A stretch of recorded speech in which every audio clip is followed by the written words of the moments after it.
ভারতে পালিয়ে যাবার সময় সিলেট সীমান্তে আটক সুপ্রিম কোর্টের অবসরপ্রাপ্ত বিচারপতি এইচ.এম. শামসুদ্দিন চৌধুরী মানিকের শরীরে অস্ত্রোপচার হয়েছে।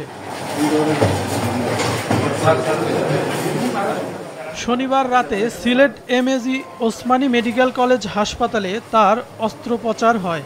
হাসপাতাল পরিচালক জানায়, মারধরে তার শরীরের অভ্যন্তরীণ রক্তক্ষরণ হয়েছে, একটি অন্ডকোষ ফেটে গেছে।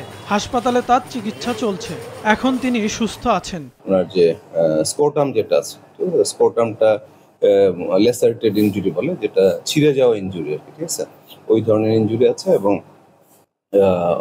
ওইটা তারপরে আমাদের সার্জনরা ওইটা একটা টয়লেটিং করে পরিষ্কার করে আমাদের টেস্টিং যেগুলো আছে প্রপার জায়গায় রেখে তারপরে ওইটাকে আবার রিপেয়ার করে ক্লোজ করা যায়। উনি ভালো আছেন, উনি মোটামুটি ভালো আছেন। ওনাকে জাস্ট অবজারভেশনে রেখেছে এবং জানেন যে বয়স্ক মানুষ, ওনার আগেও মনে হয় কিছু ডায়াবেটিস আছে, হার্ট ডিজিজ আছে, সব এগুলি আছে, যার জন্য আমরা অনেকে অবজারভেশনে রেখেছি।